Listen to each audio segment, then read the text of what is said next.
Dans les temps, j'ai été une petite fille. Une toute petite fiasse. Je m'appelassais Angélique. Avec maîtresse brunâtre aux reflets roux ou rougeaux, orangé cendre et pourpre d'égout, je m'inscrissais en faux. À sa poursuure, oh oui, sa poursuure, jurassais crachoter sur la tombe de ma mère. Ça me tastait bien égalière. Complètement tellement égalière. Je m'en fichassais et m'en foutassais pour tout vous disiez. Au point déjà pu jouir de mes véries vanités à moi. Je faisais plutôt trop de lettres. De la lettrerie, comme je me disais. Et je faisais plutôt trop de poids. De la kiloterie. Plutôt de trop que de pas assez. Je rassais crachoter dans ma figure. Et comme j'ai m'assez donné dans le trop de lettrerie, c'était à dégommer toute l'espèce d'esprit. Encore et encore, encore plus, et plus encore. Je me leurrais. Je n'aimassais point. Je n'avassais jamais su ce que cela voulait dire, émasser. Je me faisais assez un peu lasser Angélique. Ça poursuit. Je paraissais d'une voix achalée et je prononçais assez toute la lettrerie jusqu'à l'ultime dégoûtement. Et je prononçais assez d'une voix monocordiale et perdue, c'est dans mes vagueries. Sans pas d'expression aucune, non plus fausse piterie. Il y en avait assez de beaucoup trop de lettres pour une petite fille comme moi, beaucoup plus de trop. Et il y en avait assez de beaucoup trop de kiloterie, trop de beaucoup de poissardises comme moi. Je me nominassais mon enveloppement charmelé. Enfin des comptes enfin. Tous ces motissements, toute cette motorie molasque, tous ces mollassons ne sont que des bredouillisseries à moi-même toute seule. Et à moi-même toute seule, elles me feront survivoter. Expression de toutes les syllabes d'horreur, de tous les stigmates de mon effrayable être et de cette tranquillité du choc. Faudra tous les nominer, un à un, sans exceptionnellement, sans puderie, les stigmates tous, la lettrerie toute, la kiloterie de mes balbutiements.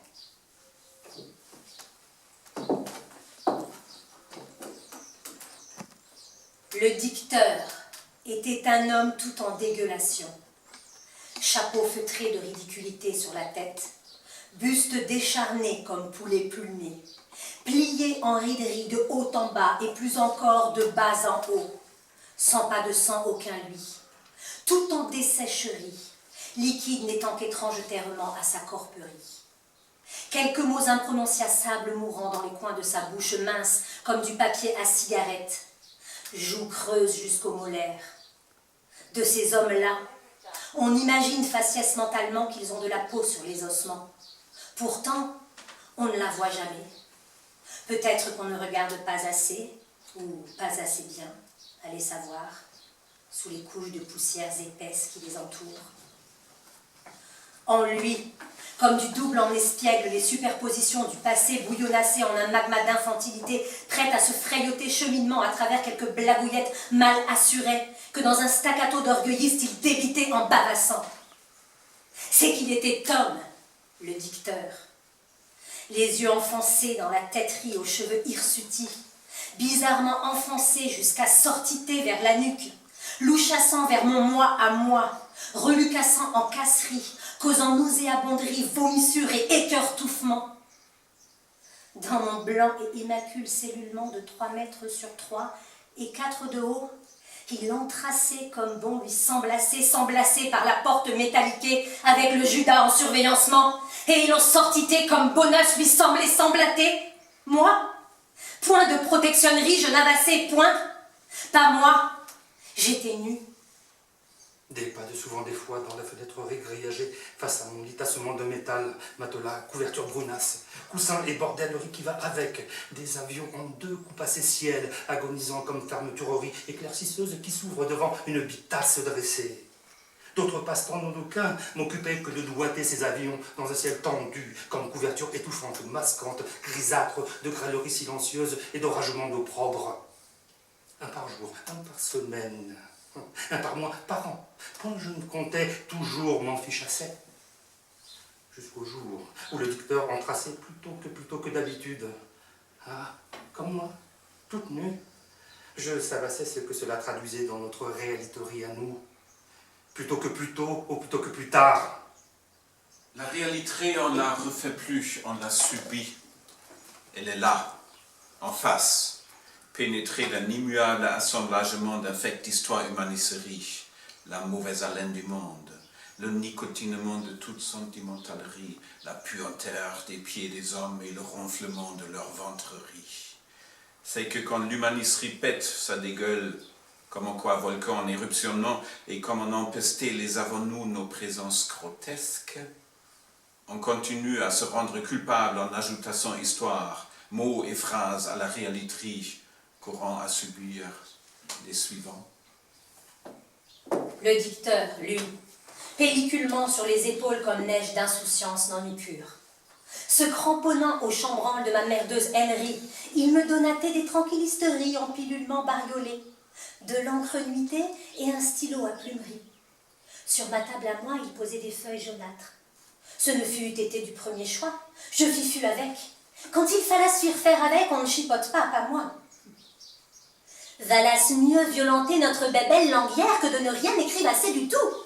Glaviota-t-il dans sa barberie que moi, petite conne, je prédissais pour du mouchoirement, tellement elle était glauquerie et morvissement. Moi, je m'y aventure seulement mentalement, pas parce que j'ai eu à valasser ma tranquillisterie bariolée. Matinale céruléenne, midinette rose, bonbon kitsch et soirénale violacée. Cette tranquillisterie sans laquelle jamais je ne rasserai pipé mot. J'aurais eu explosé en volement, déchiraté par le moindre mot qui de ma bouchure se serait échappeurassé. On ne le savasse que trop bien dans son cellulement à soi. La vie sans tranquillisterie est bien trop violente pour être vécue. La vie, elle vague sans cesse autour de brise-larmes, comme on dit, quand on dit, et on ne sait même pas ce que c'est des brise-larmes. Et ça fait des glou-glous dans la conscience quand on s'aventure la nuit dans des rues, des villes inconnues, à la recherche d'un peu de réconfort. Et finalement, on est si pour autant de mieux dans son cellulement qu'on ne veut plus le quitter, même avec le Judas dans la porte, et l'ensorcellement d'une table avec une stylerie à plumerie et du papier dessus. Et on ne continue en réalité que de se mentir à lui-même. Au lieu d'aller dans le monde où on pourrait manger des glaces sur les terrasses en reluquant les fesses des filles sans marque de culotte sous leurs jupes ou pantalons trop serrés, et en cherchant ce picotement au bas-ventre qu'on prend si faciès-mentalement pour la vie. Au lieu de se regarder un film sur le home cinéma, en buvant un cacao, du vin rosé ou un bas de boule bien frais, en grignotant ici un sandwich, là des chips goût authentiques ou des seins toujours trop petits à votre goût, c'est que vous les aimez bien charnus, les filles. Au lieu de participer à des débats politiques et sociétaux, aux manifestations pour l'augmentation de votre pouvoir d'achat, à défaut de pouvoir tout court, et pour la réforme ô combien nécessaire de vos points de retraite. Dans ma réalité à moi, non, aucun point.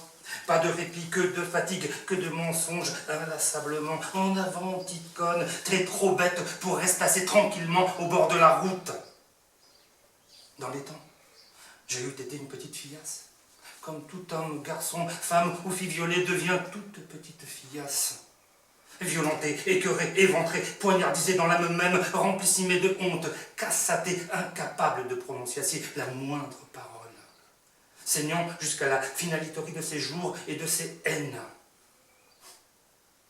J'ai connu l'habitat à mon grand frère, de beaucoup de trop dans le temps et dans ma bouchure à elle. Petite fillasse que j'ai eût été devenue, c'est... Et j'en avais assez eût été morte de trop, de beaucoup de trop jeune. Et j'en avais assez perdu, c'est mon monde, et pour punisserie. J'en avais assez eût été perdu, c'est par ce monde. C'est brûlé en moi, chaque millimètre, chaque pistule, pastule, cellule, chaque veine bleue et rose, chaque courberie et piquerement. Je l'ai lu qu'on a su l'habitasse à mon grand frère, par le touchassement de mes lèvres, par le salivassement de ma languière, par l'effleurissement de la paumerie de ma main, les irisements de mes yeux, Je l'ai lu Conassu, venissant et partissant, entrassant et sortitant de l'intérieur de ma bouchure, entre ma dentellerie jusqu'à l'extrême glottissement. Conassu de l'intérieur de ma cuisserie, de mes féfesses, de l'intérieur de mon palais caché. En avalassant le cyanurement crachoté par la bitasse au grand frère, j'ai pris jusqu'à l'extrême dégoûtement de moi-même de l'aquiloterie obscène. À tout jamais, mon âme était devenue si malpropre qu'elle reste assez éternellement coincée dans le bas-ventre de ce monde qui, enflité de tant d'eau retenue, c'est qu'elle déchirassait ma potée transparente et fralige. Mon eau, puassée comme du sang putréfacé de honte, et mon sang, devenu c'est trop épais, gonflassait mes veines sous ma potée pourrie, dessinassait une map monde d'humiliationnerie de ma propre circulation immonde. C'est que ça circulait jusque la lame d'un couteau entache la potée des bas bras et ripe la viande pour ouvrir les veines et fasse assez jaillir mon sang puant de colère. Mon bas-ventre se vidassait dans une flaque de gluanterie. Enfin vidassé, je gisais dans du sperme et des larmes de sang et de putréfaction. J'écrisse avec mes larmes, avalachée à ma table, tremblotante, jambes repliées avec genoux en douleurement. Mollets enflités, pieds gonflités, tout descend en moi au plus bas que mon pubissement. C'est que dans la vie, tout descend et s'amasse dans une fin fonderie que l'on croit insubmersible, éternellement remplissable de merderies de génération en génération, comme si tout pouvait se digérer avec le temps. Et non. Ça éruptionne un jour et ça dégueule en morve et larves qui forment un tasse bredouillie et ça ne vient même pas de toi et de ta petite vie à toi. Et non, c'est quand ça vient comme ça prend tout de tes ancêtres jusqu'au fond de la nuit des temps. J'écrisse immergée dans des flaques d'humanité liquéfiée, couvrant ce qu'autrefois étaient rues, impasses, places, placettes, pourquoi pas, cul-de-sac au moins, avec des vrais gens dessus, ceux qui bougent et qui consomment, ceux qui prennent des médicaments et qui remboursent leurs dettes, avec des arbres aussi dessus qui jettent des ombres aux vrais gens, ceux qui profitent des ombres des vrais arbres, et avec des panneaux de publicité dessus qui barrent la route aux vrais gens entre les vrais arbres, et qui les informe que le beurre de tartinet vient de baisser d'1 euro le prix de la barquette de 10 paquets avec coupon de réduction dans tous les magasins d'Euphoria Beauté. C'est que c'est du beurre en alicament. Bouffez-en, vous allez guérir. J'écrisse jusqu'à devenir ces criasses, larmes et pleurs. J'écrisse jusqu'à m'arrachalasser la poterie du corps. J'écrisse jusqu'à tomber rire dans la poussière et devenue ces poussières. J'écrisse de l'intérieur de la grassouillette larme que je suis devenue c'est. Moi, petite fille que j'ai eu été. C'est que c'est impitoyable cette affaire. On n'y échappera jamais. Ça te chape pour le restant d'une vie. On a beau se retourner, à force de boulasser déplombé, on se fout encore plus dans une merderie, et même pas noir, même pas. C'est que tu n'as plus le droit au noir. Il faut, dans cette désormenterie illimitée, que tu vois, que tu les vois, que tu comprennes, mais que tu ne sois plus assez bon pour être bon. Alors tu choisis la méchanceterie. Tu fais des remarques d'une arroganterie insupportable. C'est que tu ne veux plus être supportable, c'est que tu ne supportes plus, pas toi, tu n'as pas le droit de supportabiliser. Petite connasse souillée de sperme et qu'on te dise encore que c'est de ta faute, que tu l'as cherché, que tu l'as voulu, que c'est toi qui as joué avec le feu et que c'était ta faute à toi, petite connasse culpable. Hommes et femmes violés devenant tous petites filles. Toutes petites filles. Oh, petite fillasse sans aucune défense, non si cassable à la potée transparente, à jamais culpable dans l'âme d'avoir eu été. J'écris en criassant l'innommable, en disisant l'indicible, en attaquant l'inattaquable bourreau, pour en finir avec l'infinissable honte. Je criasse pour redisiser autracement, outrage-mentalement ma lettrerie à moi, que je recompose en me glissoutant entre les gouttes de la nauséabonderie. Je ramalasse le non-dit, je ramalasse dans la poussière de la hantise, dans le goudron gluant de crimerie, dans la brûlure du couteau et dans la poterie transparente.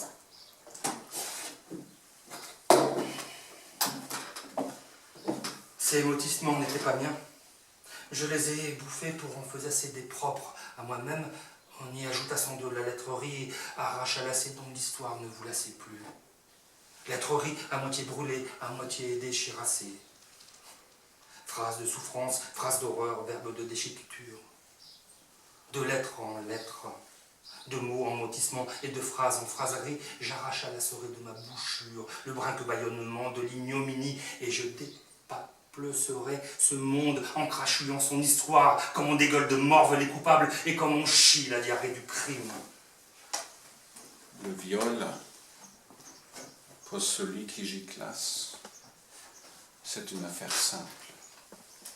En bande comme taureau au cerf, on le veut, le jouissement saumon, on ne pense plus à rien d'autre, on ne voit que fesses dans la rue entre les panneaux de publicité et leurs décolletés, on ne voit que femmes soumises sur les affiches de cinéma, sur les unes de magazines, on sait qu'elles te veulent, qu'elles sont toutes folles de toi, bien sûr, toutes, alors. On erre dans la ville et on se sent si beau, si irrésistiblement mentalement beau. On est le meilleur des coups, pas de doute, plus de rien que de l'habitasse. On veut s'inscrire à la victoire, à l'habitasse et sans pouvoirement.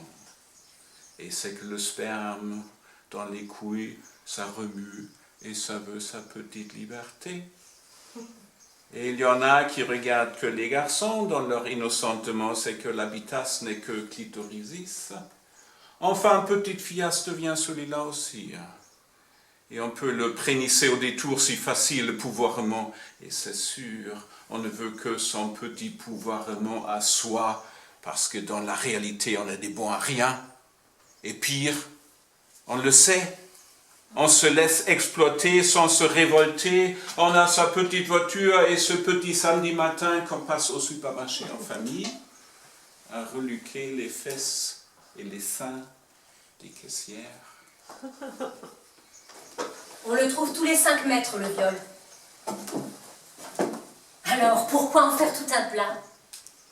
La main sur les fesses dans le métro, un clin d'œil graisseux en direct dans le décollement d'une plantureuse, ses cheveux entre les doigts comme effleurés du hasard, une blagouillette mal assurée sous la jupe de la secrétaire avec un clin d'œil et... Tu vois, je suis ton chef. Si tu veux, je te fais avancer plus vite. Eh, quoi? Finalement, on n'est bien que dans son cellulement. 3 mètres sur 3 sur 4 de haut, blanc et immacule. Crachouillis, aucun nom pas floquissant par terre, c'est propre chez moi. Et alors, disent-ils, si on se taisait un peu mieux, juste un peu, oh, pas grand-chose. Tu attends que ça passe. Et alors, fais pas l'idiote. Il n'y a rien eu été. Alors à quoi bon? Il n'y aurait pas d'histoire, pas d'affaire. Eh ben ça ne passe pas. Je me cramponne à ma hainerie, comme dernier énergissement de vivoterie.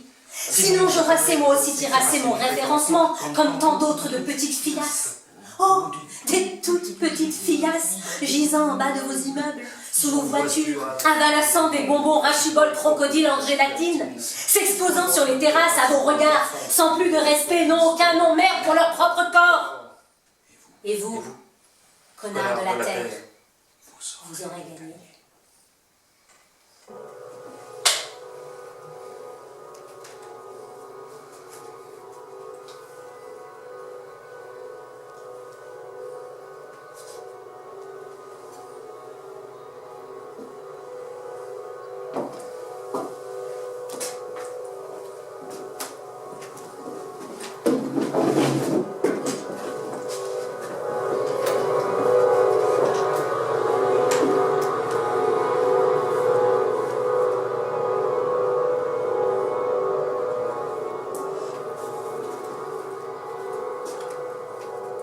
La moitié de la ville de Palebourg mourassait asphyxiée.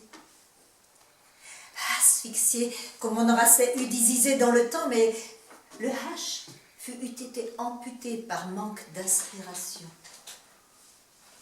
Seule une petite fille, une toute petite fillasse le ramassait et le racolait au motissement sous les bombardements qui pleuvissaient jusqu'aux limiteries du comptable sur la ville de Palebourg.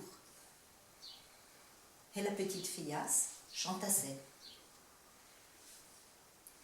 Qui claqueta, craquela et corpulé, coulera la coulerée, mochera le macérement, poussera la pincerie, clamera la clamature, cliquetis, claqueta et craquela le pué, craquela le pas de porte, pas de fenêtre, pas de couleur, plus de craquetis, plus de couleur de sang, et mochera le sang, et mouchera le nez, et poussera le pied, pétera la brousse, pétera la mousse, pipi la paix de la toute petite fille. Arrête, Ange, soufflota Marima dans le bunker sous 5 mètres de béton armé. Mais une vieille dame à ses côtés lui dit « Laissez-la, petite, c'est tout ce qu'il nous reste. » Ange continuait de chantasser pour avasser plutôt moins de peur que plutôt trop de beaucoup de trop, mais elle en avassait tellement énormément de peur de trop qu'elle faisait assez pipi de paix et qu'elle pétassait en trousse et poussassait la criasse et l'alanait leur lamerie jusqu'au dernier souffle, jusqu'à ce qu'il n'y eût plus été d'oxygène dans le bunker, l'air étant consumé par l'immense tempête de flammes ravageant la ville. Marima prenit sa fille par les bas bras et la tirassa derrière elle. Entre étouffassée et brûlassée, il n'y avait qu'un seul espoir, fallait quitter la caverie. Fallait quitter la profondeur, le noir. Fallait se jeter vers la chaleur, la brûlure, vers la nuit colorisée comme un brasier arc-en-ciel.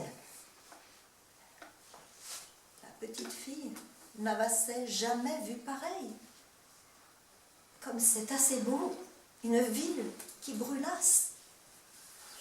Des couleurs, il y en avait de toutes les nuances. Ça craqueta et ça cliqueta et ça claqueta et clamassa et criassa. Ange chantassait selon une mélodie qu'elle inventa à chaque seconde du spectacle tellement beau que ce fut encore été beaucoup plus beau que la fête foraine. Dans les rues couritaient des torches en formes humaines. Il y eut des torches d'un vif orangé qu'elle n'avait jamais avant même pas pu imaginer, la petite fille. D'autres qui bougeassaient plus, leurs pieds engloutis dans le goudron liquéfié. Il y eut des torches qui se jetassaient dans des canaux d'eau bouillante pour y mourir noyés. D'autres encore avaient eu les poumons explosassés de chaleur et la cervelace étouffassée. Il y eut des torches rougeaudes, aux bordures écarlates, qui vacillassaient et qui tombassaient par terre dans une mare de flammes purpurines, d'autres oscillant entre bleu clairette et violacement zinzolin, d'un jaune soleillesque jusqu'à un vert profond, bouteille. Là où les flammes léchassaient le sang devenu goudron, la cervelace se transformait en liquiderie grisâtre, se répandant dans les canaux. Et ce fut si beau. Une ville se consumant sous les flammes, un ciel se disloquant sous la chaleur et des torches qui criassaient et qui décomposaient leurs mots en criassant. Il pleuvassaient de lettres calcinées, déformées, défigurées de bruniements. D'autres, encore lisibles dans leur corps, tombassaient par terre pour y former flac, flac et plouc. Ange les ramassait avant qu'elles s'évaporussent et les assemblassait pour les sauver de morteries certaines. Et elle faisait des motissements de beaucoup de trop de long, et des syllabes et des phrases complicassées, et elle prononciassait toutes les lettres et tous les stigmates dans son chant à elle toute seule. Les copines, les tantes, les cousines, les maîtresses, les vendeuses de bonbons au coin de la rue, les serveuses de limonade, l'infirmière, les dames soignantes, les amies de la mère, toutes les vieilles dames étaient mortes et leurs motissements avec.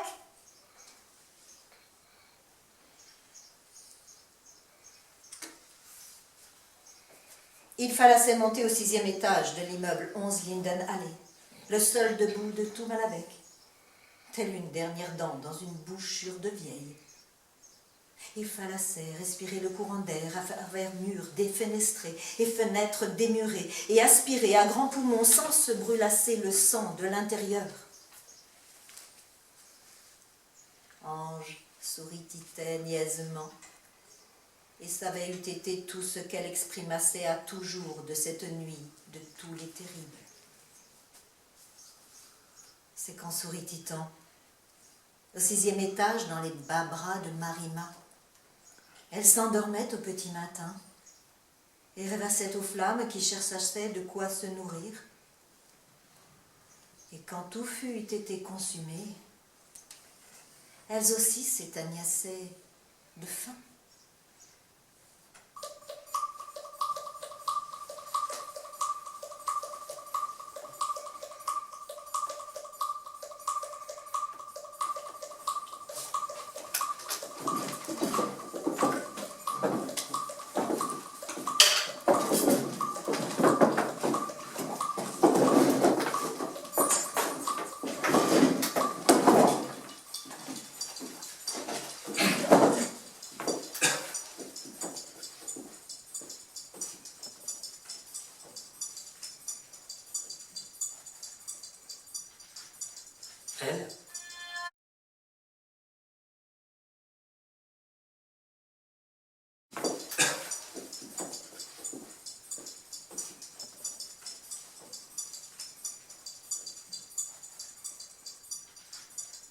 Elle,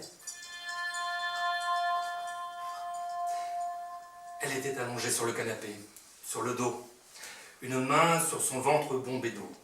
C'était ça, elle, là. Elle n'était rien d'autre que ça, là. Le canapé contre un mur blanc, un mur vide. C'était ça, dans les vapes qu'elle était. Quelque part là, oui, sans doute.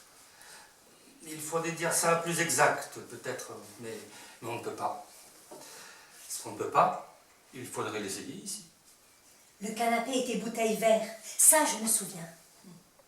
Ça ne disait rien, elle. C'était ça. Elle, comme ça, maintenant, allongée sur le canapé, une main glissée sur son bas-ventre. Elle, c'était ça.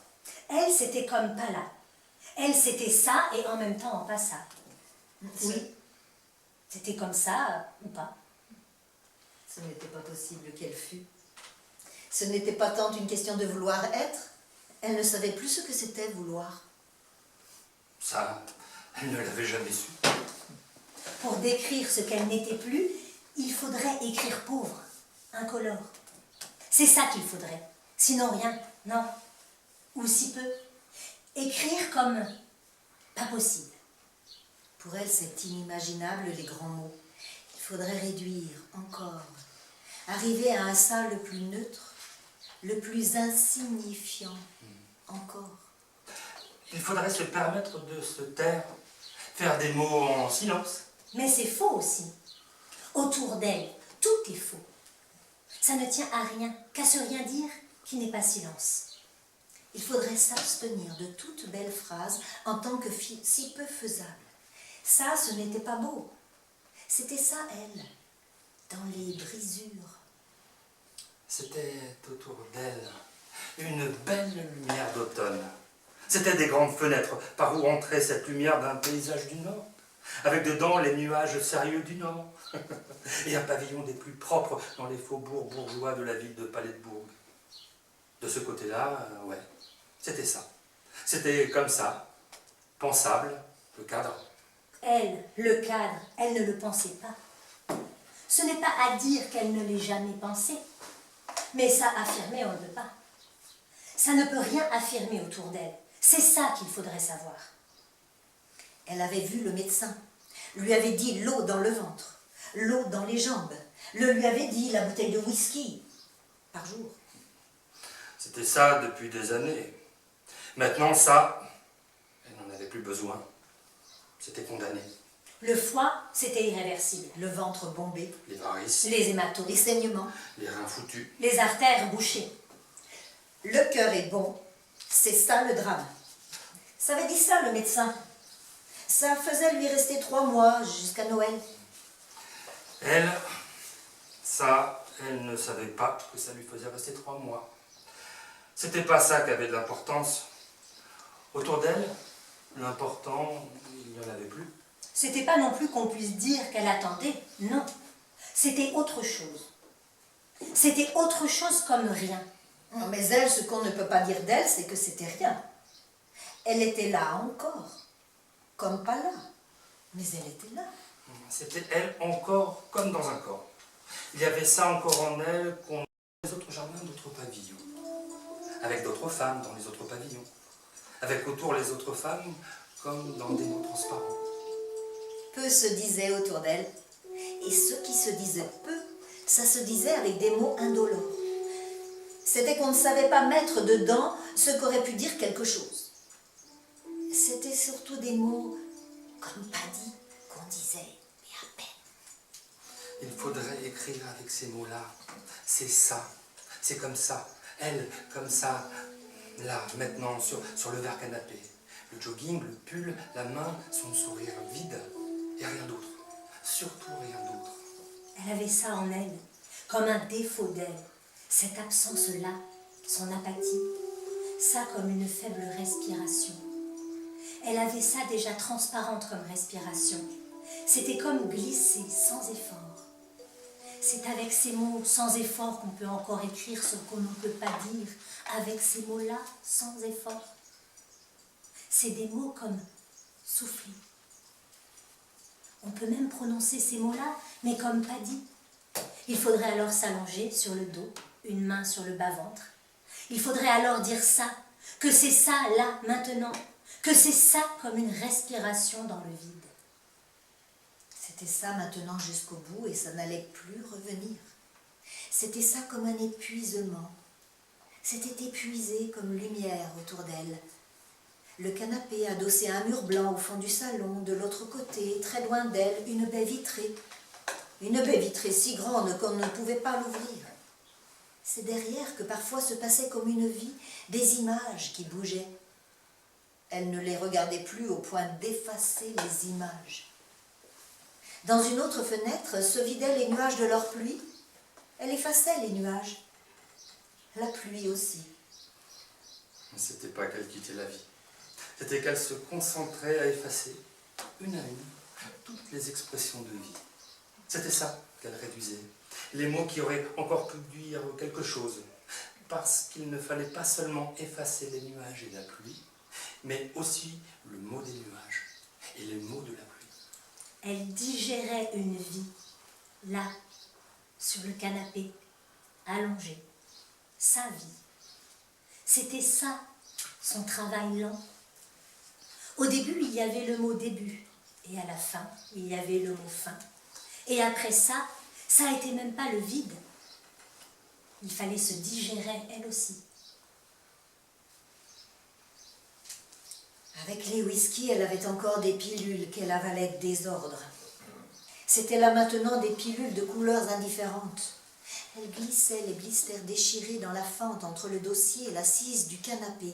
De ça, il y en avait d'innombrables après, quand elle était enterrée. Les pilules, ça lui faisait prendre des forces pour traîner dans la cuisine, avaler le whisky. Elle avait des cigarettes aussi, mais elle ne les fumait que par-ci par-là, à moitié, tremblant. Elle avait aussi encore des magazines pour femmes, ses photos romans. Mais ça ne lui faisait plus picorer le bas-ventre, ou si peu. C'était ça l'inventaire, à peu près. C'était ça comme dire avec des mots incolores.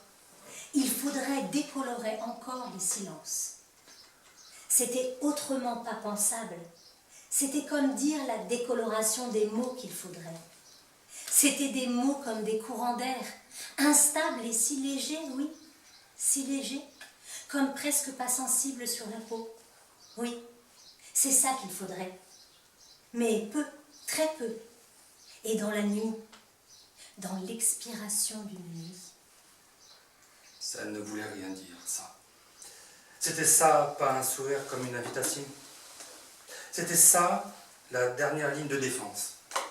C'était les barreaux. C'était sa cage. Derrière le sourire se cachaient ces dents mauvaises qu'elle avait toujours souffertes. C'était ça, les dents de la malnutrition et des amours. C'était comme une petite fille très vieille. Elle, là, sur le canapé, bouteille vert. C'est ça qu'il faudrait dire, faux, avec des mots fautifs. C'était autour d'elle cette belle lumière du Nord, cette lumière fautive. C'était le pavillon, le salon, la baie vitrée, le jardin, c'était ça fautif.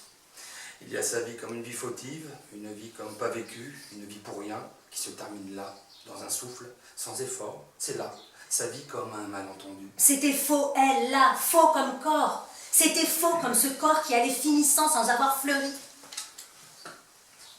Ce n'est pas qu'elle perdait connaissance. Elle n'en avait plus vraiment. Elle allait de plus en plus rarement à la bouteille. Elle oubliait les pilules. Elle oubliait qu'elle voulait se tuer avec les pilules.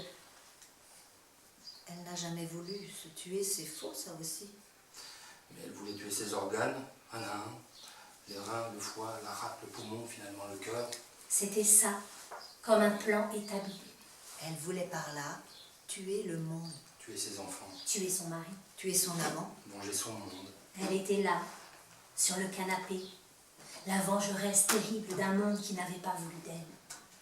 Elle était la vengeresse souriante, celle qui ne vous oublie pas. Les respirations espacées. Il y avait là, subite, un palier qu'elle descendait. Elle se recroquevillait en elle. Elle était prête maintenant. Ça pouvait arriver. Elle avait ouvert la porte de sa chambre et la mort était entrée. Elle avait accueilli en son sein cet destin maintenant, elle, là, l'amante de la mort. Elle s'était faite belle. Elle portait maintenant sa robe de mariage. Elle expirait la vie dans une dernière expiration. Ça, je me souviens, de ce corps qui est subitement inhabité. Il y a ça qui s'en est allé et qu'on ne sait nommer. Mais ça se voit, ça se sait, à l'instant même. Ça, c'est bleu. C'était à cet instant-là, précisément, que le monde s'arrête. Mais il y a là comme une faute dans le monde. Un instant de quelques centièmes de seconde, un instant qui n'a pas de temps. Mais tout s'arrête. Pour cet instant-là, le monde n'existe plus. C'est si court qu'on pense que ça n'a pas été, mais ça s'engouffre là. Tout. Et après, c'est disparu. Elle s'appelait Oula. Elle était ma mère.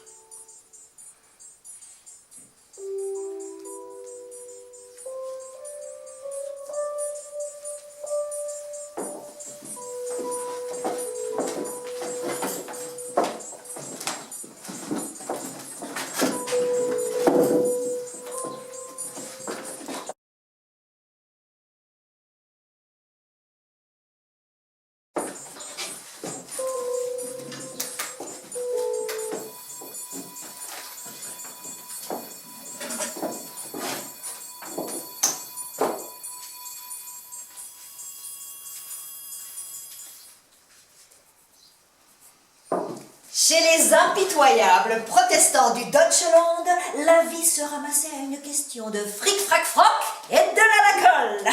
Il n'y avait dans les cœurs de ces Baltiques, dans les cœurs congélaturés de ces protestants-là, de la place que pour du Deutschmark trébuchant, et dans leur bouche que pour de l'éthanol, sinon qu'on dalle et qu'on boive, de porc aux patates, de choux aux fleurs, d'oignons carottés.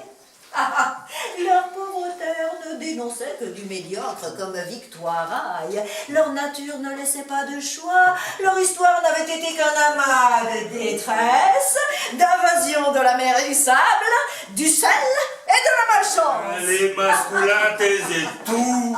Au point fermé, ils enfouissaient les cris de leurs moiselles dans des terres humides et gluaises. Ils les enterraient dans les champs extrêmement mouilleux et dans les mers. Ils noyaient les larmes victimales. Ils dissimulaient dans les orges et dans leur vodka et schnapps ceux qui ne se parlaient pas et ne se cocuseraient jamais. Ils embusquaient dans les blés et les bouleaux et dans les vents froids venant de la mer leurs étouffants secrets. Les Deutschlandais étaient des dispovare, des fantonelles qui cachalotaient leurs courses dans des sacs en plastilique d'une mauvaise concascience.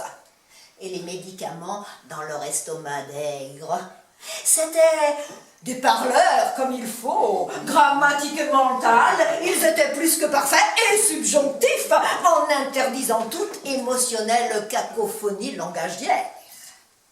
C'était chez eux du bastringue dont jamais vu, un bastringue de silence et d'opprobre. Les boomerangs de leur cochonaille cholestolorique leur déflagraient dans la gueule et ça les amusait sous l'effet ensorcelant de leur gnôlerie. Chez les protestants du Deutschland, les moiselles portaient permanentes boucles d'oreilles et rouges à lèvres. Les masculins se muetaient à double tour, se cadenassaient entre eux. Pas vu, pas dit, pas fait, leur simplicitude prospérisante. Ceux qui ne se dilataient pas n'étaient pas, et rien ne se dilatait. Et sinon, le fric, frac, froc. Dire chez les balticaires voulait toujours dire trahissez. On ne se livrait jamais, pas chez eux, pas dans leur paysage sans nom et sans monticule. Autour d'eux monotonisaient des champs de blé, de maïs et de betteraves, des prés et des pâturages à vaches. Leurs mots agonisaient plus bas que les polders qu'ils avaient extorqués à une mer hostile et verte d'écume. Ils n'avaient que mamelons et digues comme aux hautes montagnes, que boulots et pas comme aspiration. Les rivières fatiguées qui méandraient entre les taciturnités des gens qui ne se pardonnaient rien. Et il fallait se répétiser ces paysages-là jusqu'à l'infini, d'un horizon sans amour, avec dedans des bouleaux dressés en totems fourbus et des terres humides, allons contournant des chemins qui bigoudiaient dans un mauvais paysage inexprimable, avec des herbes jaunasses et des vaches qui les goûtiaient, avec des nuages couvercles chute ta gueule, avec des flots interdits de pluies orageuses et de flétrissures. Les chemins allaient jusqu'à la mer, et à la mer pénible, ils ralentissaient, s'offusquaient, se cabraient devant l'esclandre de la Baltique. Ils s'arrêtaient là, les chemins, sans détour, dans les sables mouvants, faisant port sans bateau, cale sèche d'une illusion pendue. C'était alors des chemins en dedans, des chemins creux, des chemins en vagues et souvenancements maldisants. Leur détour n'exprimait que chants labourés, le pareil de tous les jours et les matins désenchanterés. Dans ce vécu abruptissant des Deutschlandais, les Forsythia fleurissaient une fois an, au trop court prince-temps, pour s'abandonner dans un délore fatigué et pétrir dans des bourrasques salées et sous les grains d'une pluie déprimante. Et puisés, il y avait les porcs et les patates, les carottes et les blés, les orges et les maltes, et les mariages et les enterrements. Et il y avait les alcools et les pièces d'or trébuchantes, et puis voilà, qu'on n'en parle plus. C'était des vies de silence, des vies de trahison, des vies vécues en défaut, des vies d'éruptions fiévreuses, de leur perversité ensevelée qu'il fallait à tout prix museler dans les platitudes de leurs paroles. Et avec ça, les Deutschlandais avaient construit des villes. Et dans ces villes, ils avaient posé des vies comme à la tombola des naissances. Ils s'enqueulaient au quartier chaud devant les écrans noirs des sections chope par l'engoulement des pièces de 5 Deutschmark dans la fente prévue à cet effet. Les masculins prosternant du nord y bousculaient vers un cul porno ontographique. Dans les cabines des tables danses, Anna allant au rythme du poignet, surchargeant veines et artères, ils se masturbaient si fort qu'ils faisaient s'ébranler tout un quartier de briques et de brocs, de baraquements en carton-pâte, tout un bidonville de dépravanation et de tapinage, et qui portait le nom de Saint-Paul. Il suffoquait, la langue enflée, emboutonnaient les peaux autour du nez et des bouchures, congestionnaient tout fluide de leur corps gras dans une constipation d'abominable. Leurs yeux sortaient des crânes à force d'hypertension, de suppression d'emploi et de relations commerciales au plus haut niveau. Dans leur village miséricordieux, saupoudrés le long des autoroutes sans pitié qui striaient les paysages. Les visages enduraient les assauteries du phalluste protestant dans les églises et les caves, dans les vestiaires et les douches. L'Atalacan pouvait être paternel, professoral, pastoral ou grand frérien, sous les sourires froids d'une main baladeuse, un regard salace où une regarde bésouillante jaillissait de morve et de balive sur leur concuspélience malative. Dans les bétonnements de leur prison véreuse, qu'ils appelaient école, église ou terrain de foot, la visserie dégoulinait des murs comme elle s'embourbait entre les joints carrelés des pavillons parahontaux qu'ils érigeaient en temple de la malsainerie fourboyante.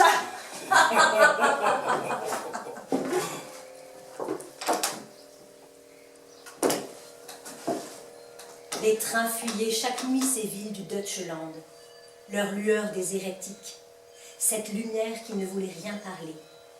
Dans les trains se vautraient des mannequins finlandais. Je les voyais passer chaque minuit derrière les fenastres illuminés de mes rêveries ferro-frontalières. Dans les couchettes, les phallustes brûlaient comme s'embrassaient les cierges magiques dans une nuit d'offrande à la pleure. Dans ces jeunes nuits, j'étais sans mental autre. J'étais sans moi. Je n'étais que langue lèche, sexe dressé, falabusterie, mamelons érigés. J'étais de 3 ans et déjà j'aspirais chaud à la conformation de mes érections éjaculatives. Mais je ne savais pas qu'un grand frère s'affûtait dans les ombres de la maison et qu'il se glisserait dans les plis de ma mauvaise concasscience alors que je jouais avec l'annexe dérobante de mon bas-ventre.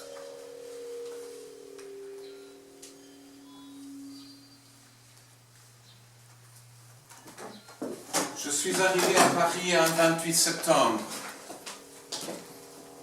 il y a plus de 800 ans. L'année déclinante. Et je suis resté. Le charme de la gare du Nord, un matin à 5h30, s'opérait d'un coup de couteau dans toute sa beauté. On ne connaît rien à Paris si on ne connaît pas ça. La gare se présentait, monumentale, dans les toujours là de la pierre taillée, enveloppée d'un brouhaha mélodieusement engouffrant pendant l'offuscade des trains, dans l'arrachalerie des hautes parleuses, les stridenteries des aiguilles, de la fumure des cigarettes et des cafés, dans les vapeurs du petit blanc et des blagues valaches. Les brillances des comptoirs aux zinc, c'était du grand orchestral d'une constellation d'étoiles. Les brailleries des piliers de bars matinaux, paramédicalisés dans du pur dysfonctionnement de dictionnaire et de la discordance des temps. Des trains de banlieue s'empilaient dans un enchevêtrement abasourdissant et culbutés dedans les métros et les trams. Des embousculades s'enivraient les secrétaires et les comptables. Tout un petit peuple se compressait en mouchoirs et atchoum entre les passages et les calots d'or dans les engouffrements des tunnels. La gare du Nord à 5h du matin était un attentat aux bonnes mœurs. Et seuls les attentats aux bonnes mœurs rendaient libres et beaux.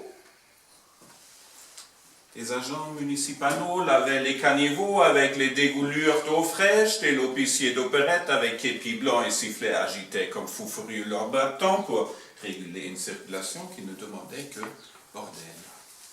Les piétonnes mignonnes se glissaient entre les pare-chocs des voitures, faufilant jambes et genoux, talons, bas noirs et falafesses arrondis. Parfum palpitant d'enivralerie. Je souriais large, camion-citerne à moi-même dans les ébréchures d'une glace, accroché derrière le zinc au buffet de la gare. Plus rien sur moi. Pas un Deutschmark. Pas un de leurs mots. Rien de vomiturant ne me restait à part mes précieuses haines. Subitement, ça me revenait. La montre du grand-père, cadeau de la conformation, me brûlait encore à l'avant-bras. Je l'arrachais du poignet pour la jeter par terre. Mais un serveur, moustalouchou, veste défroquée, pantalon noir, regard sombre et pas un mot de Deutschlandais, s'interposait aussitôt pour acquérir le chronomètre. La transaction se faisait en langue bidule. Je me retrouvais avec une estimable liasse de billets dans la main, sur laquelle je jetassais un regard tout neuf. Des francs-farants, des Pascal, ils les appelaient. Youpi, troubidou. À côté de moi, nonchalatés, quelques ouvriers de travaux publics. Ils pouffaient, se poussaient les coudes dans les côtes, sifflaient entre les dents. Pas mal, paraissait-il, la somme obtenue pour la montre, si j'avais bien compris. Quoi qu'il en soit, je fis ça, buvais un grand café crème, croissant, beurre, schlurk, et payais ma tournée.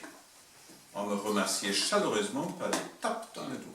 Je sortais de la gare pour enchaîner quelques pas, hésitant par ici ou par là. Je constatais les nouvelles d'une géographie qui se présentait à moi. La géographie, ça ne se ressentait pas. Ça se refaisait interstice mental dans les presque parfaits des meubles de la ville. Au détour d'un jour le jour turbulent, en arrivant, en sortant, en traversant un boulevard. Et voilà que j'y étais, dans les sales draps d'une agglomation décollationniste, fabuleusement à la pharanchie, rabibochée à souhait, dans les bonheurs d'une telle agglomation autocollante. Devant un feu rouge, l'autre aussi vert que les affiches mangeaient moins, bouillaient plus, et déjà se formaient des passages et des tunnels entre les piétons. Autour de la gare tournait une étonnante prostitution petite matinale. Sans que je comprenne si c'était la fin de la nuit ou le début de la journée, ou les deux, ou rien du tout, ou simplement la continuité éternelle de la volupté. Côté boulevard, au garde à vous, classe business, les putes. Les mâles, les femelles, les transsexuels, les intersexuels, les métrosexuels, les entremélangés, toutes et tous enlacés, rouge-violet de lèvres, panoplie paradisiaque de l'offre porno publique, avec prééminence provocateur d'un mini-short cuir ou un jean moulé. Leur email dégoulinait délicigneux d'une nuit de débaucherie, d'une folie de Valparaiso. Le rotoir, les regards, les hochements de la tête entre l'offre et la demande, le marché, une pipe, une totale, Hannibal. 50 balles. C'est quoi 50 balles? Un repas chaud, 2 patia grasses, c'était ça, 50 balles, une bouteille de panard. 50 balles et cul sec. Parfois même le sol, entre les poubelles. Au comptoir d'un hôtel qui s'épinommait d'après la rue, se tenait un épouvantail coupe rosé aux dents noircies par les boyards maïs, qui le roulaient d'un angle de bouchure à l'autre en salivassant de bave et de mucus.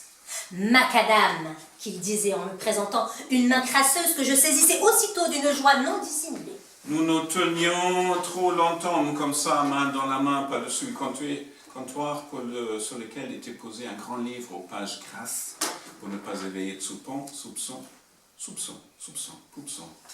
J'avais des moments de faillite. J'avais des moments de faillite ce matin, quelque chose de sentimental en moi, d'un anti-sentimental branle-bas des combats. J'avais dans les yeux comme des perles mouillées de larmes. Je prenais une chambre.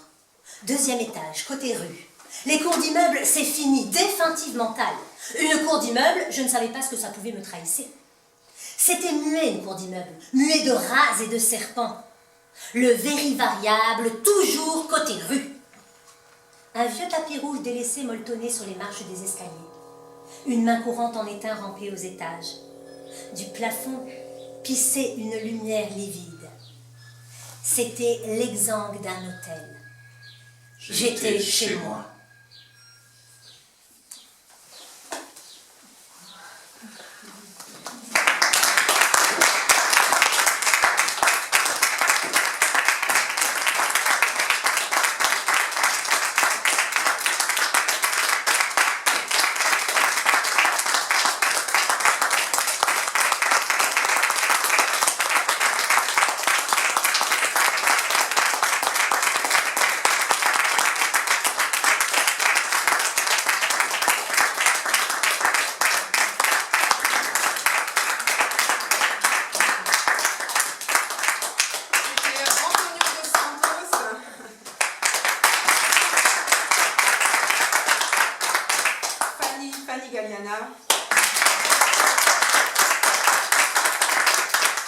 Evelyne Baker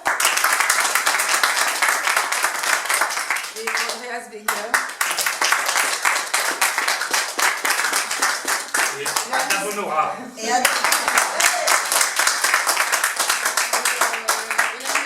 musique est d'un ami à nous, David Gobb. C'est de la musique modulaire, donc c'est une musique un peu expérimentale comme ça, faite avec des modules qui font de l'aléatoire, mais après on peut enregistrer ce qu'on a créé et puis s'en resservir pour le théâtre. Voilà, merci de votre écoute. C'était bien, c'était super.